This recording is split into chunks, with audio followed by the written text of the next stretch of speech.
Chapter 24. I become a monk of the Swami order. Master, my father has been anxious for me to accept an executive position with the Bengal-Nagpur Railway. But I have definitely refused it. I added hopefully, Sir, will you not make me a monk of the Swami order? I looked pleadingly at my guru. During preceding years, in order to test the depth of my determination, he had refused this same request. Today, however, he smiled graciously. Very well. Tomorrow I will initiate you into Swamiship. He went on quietly, I am happy that you have persisted in your desire to be a monk. Lahiri Mahashaya often said, if you don't invite God to be your summer guest, he won't come in the winter of your life. Dear Master, I could never falter in my goal to belong to the Swami order like your revered self. I smiled at him with measureless affection. He that is unmarried careth for the things that belong to the Lord, how he may please the Lord. But he that is married careth for the things of the world, how he may please his wife. I had analyzed the lives of many of my friends who, after undergoing certain spiritual discipline, had then married. Launched on the sea of worldly responsibilities, they had forgotten their resolutions to meditate deeply. To allot God a secondary place in life was, to me, inconceivable. Though he is the sole owner of the cosmos, silently showering us with gifts from life to life, one thing yet remains which he does not own, and which each human heart is empowered to withhold or bestow man's love. The Creator, in taking infinite pains to shroud with mystery his presence in every atom of creation, could have had but one motive, a sensitive desire that men seek him only through free will. With what velvet glove of every humility has he not covered the iron hand of omnipotence? The following day was one of the most memorable in my life. It was a sunny Thursday, I remember, in July, 1914, a few weeks after my graduation from college. On the inner balcony of his Srirampur hermitage, Master dipped a new piece of white silk into a dye of ochre, the traditional color of the Swami order. After the cloth had dried, my guru draped it around me as a renunciate's robe. Someday you will go to the West, where silk is preferred, he said. As a symbol, I have chosen for you this silk material instead of the customary cotton.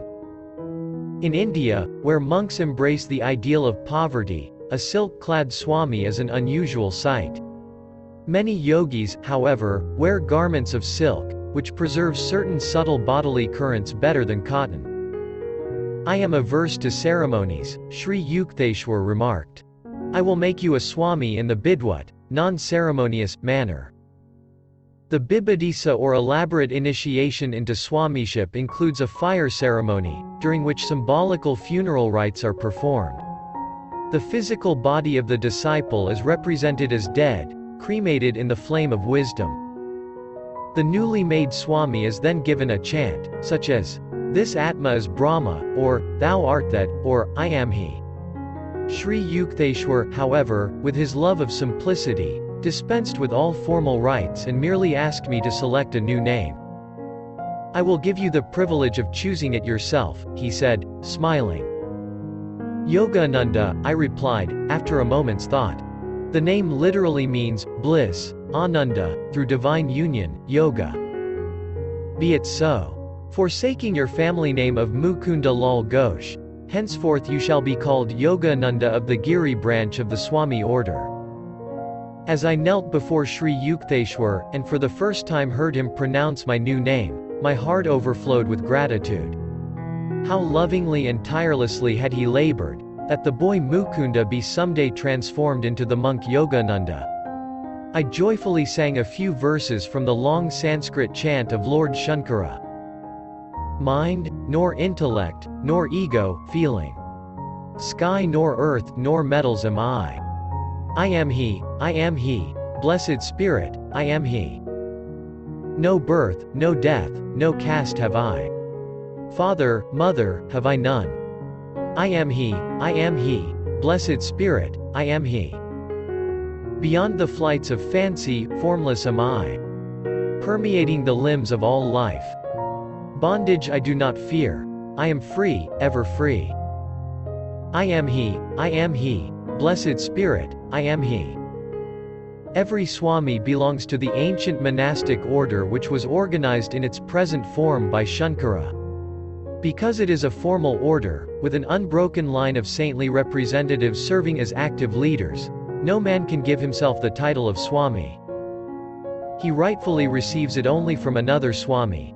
All monks thus trace their spiritual lineage to one common guru, Lord Shankara. By vows of poverty, chastity, and obedience to the spiritual teacher, many Catholic Christian monastic orders resemble the order of Swamis. In addition to his new name, usually ending in Ananda, the Swami takes a title which indicates his formal connection with one of the 10 subdivisions of the Swami order. These dasanamas or 10 agnomens include the Giri, mountain, to which Sri Yukteswar, and hence myself, belong.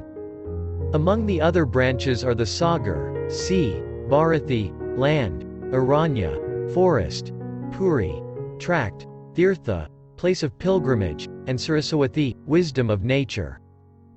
The new name received by a Swami thus has a twofold significance, and represents the attainment of supreme bliss, Ananda, through some divine quality or state love, wisdom, devotion, service, yoga and through a harmony with nature, as expressed in her infinite vastness of oceans, mountains, skies. The ideal of selfless service to all mankind, and of renunciation of personal ties and ambitions, leads the majority of Swamis to engage actively in humanitarian and educational work in India, or occasionally in foreign lands. Ignoring all prejudices of caste, creed, class, color, sex, or race, a Swami follows the precepts of human brotherhood. His goal is absolute unity with spirit. Imbuing his waking and sleeping consciousness with the thought, I am He roams contentedly, in the world but not of it. Thus only may he justify his title of Swami, one who seeks to achieve union with the SWA or self. It is needless to add that not all formally titled Swamis are equally successful in reaching their high goal. Sri Yukteswar was both a Swami and a Yogi. A Swami, formally a monk by virtue of his connection with the ancient order, is not always a yogi. Anyone who practices a scientific technique of God contact as a yogi, he may be either married or unmarried, either a worldly man or one of formal religious ties. A Swami may conceivably follow only the path of dry reasoning, of cold renunciation. But a yogi engages himself in a definite, step-by-step procedure by which the body and mind are disciplined, and the soul liberated. Taking nothing for granted on emotional grounds, or by faith, a yogi practices a thoroughly tested series of exercises which were first mapped out by the early rishis.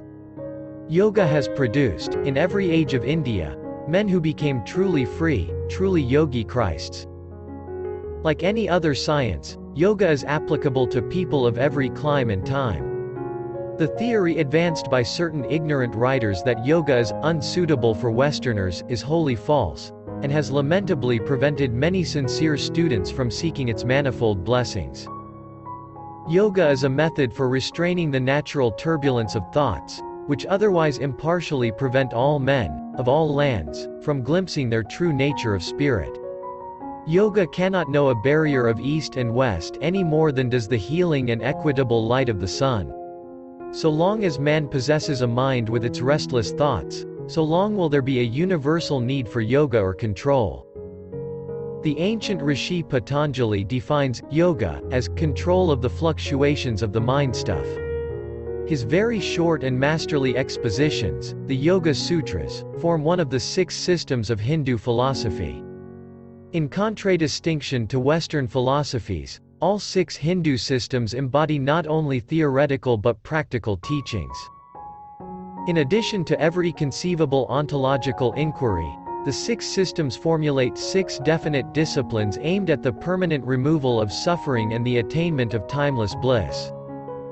The common thread linking all 6 systems is the declaration that no true freedom for man is possible without knowledge of the ultimate reality. The later Upanishads uphold the Yoga Sutras, among the 6 systems, as containing the most efficacious methods for achieving direct perception of truth. Through the practical techniques of yoga, man leaves behind forever the barren realms of speculation and cognizes in experience the veritable essence. The yoga system as outlined by Patanjali is known as the Eightfold Path. The first steps, 1. Yama and 2. Niyama, require observance of 10 negative and positive moralities, avoidance of injury to others, of untruthfulness, of stealing, of incontinence, of gift receiving, which brings obligations, and purity of body and mind, contentment, self-discipline, study, and devotion to God. The next steps are 3. Asana, right posture. The spinal column must be held straight, and the body firm in a comfortable position for meditation. 4. Pranayama, control of prana, subtle life currents. And 5. Pratyahara, withdrawal of the senses from external objects. The last steps are forms of yoga proper. 6. Dharana, concentration, holding the mind to one thought. 7. Dhyana, meditation. And 8. Samadhi, superconscious perception. This is the eightfold path of yoga, which leads one to the final goal of kaivalya, absoluteness, a term which might be more comprehensively put as realization of the truth beyond all intellectual apprehension. Which is greater, one may ask, a Swami or a Yogi? If and when final oneness with God is achieved, the distinctions of the various paths disappear. The Bhagavad Gita, however, points out that the methods of yoga are all embracive. Its techniques are not meant only for certain types and temperaments, such as those few who incline toward the monastic life. Yoga requires no formal allegiance. Because the yogic science satisfies a universal need, it has a natural universal applicability. A true yogi may remain dutifully in the world. There he is like butter on water, and not like the easily diluted milk of unchurned and undisciplined humanity. To fulfill one's earthly responsibilities is indeed the higher path, provided the yogi, maintaining a mental uninvolvement with egotistical desires, plays his part as a willing instrument of God. There are a number of great souls, living in American or European or other non-Hindu bodies today who, though they may never have heard the words yogi and Swami, are yet true exemplars of those terms. Through their disinterested service to mankind, or through their mastery over passions and thoughts, or through their single-hearted love of God, or through their great powers of concentration, they are, in a sense, yogis. They have set themselves the goal of yoga self-control. These men could rise to even greater heights if they were taught the definite science of yoga, which makes possible a more conscious direction of one's mind and life. Yoga has been superficially misunderstood by certain Western writers, but its critics have never been its practitioners. Among many thoughtful tributes to yoga may be mentioned one by Dr. C. G. Jung, the famous Swiss psychologist. When a religious method recommends itself as scientific, it can be certain of its public in the West. Yoga fulfills this expectation, Dr. Jung writes. Quite apart from the charm of the new, and the fascination of the half-understood, there is good cause for yoga to have many adherents. It offers the possibility of controllable experience, and thus satisfies the scientific need of facts, and besides this, by reason of its breadth and depth, its venerable age, its doctrine and method, which include every phase of life, it promises undreamed of possibilities. Every religious or philosophical practice means a psychological discipline, that is, a method of mental hygiene. The manifold, purely bodily procedures of yoga also mean a physiological hygiene which is superior to ordinary gymnastics and breathing exercises, inasmuch as it is not merely mechanistic and scientific, but also philosophical. In its training of the parts of the body, it unites them with the whole of the spirit, as is quite clear, for instance, in the pranayama exercises where prana is both the breath and the universal dynamics of the cosmos. When the thing which the individual is doing is also a cosmic event, the effect experienced in the body, the innervation, unites with the emotion of the spirit, the universal idea, and out of this there develops a lively unity which no technique, however scientific, can produce. Yoga practice is unthinkable, and would also be ineffectual, without the concepts on which yoga is based. It combines the bodily and the spiritual with each other in an extraordinarily complete way. In the East, where these ideas and practices have developed, and where for several thousand years an unbroken tradition has created the necessary spiritual foundations, yoga is, as I can readily believe, the perfect and appropriate method of fusing body and mind together so that they form a unity which is scarcely to be questioned.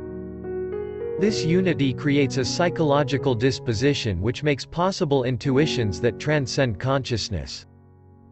The Western day is indeed nearing when the inner science of self-control will be found as necessary as the outer conquest of nature. This new atomic age will see men's minds sobered and broadened by the now scientifically indisputable truth that matter is in reality a concentrate of energy. Finer forces of the human mind can and must liberate energies greater than those within stones and metals, lest the material atomic giant, newly unleashed, turn on the world in mindless destruction.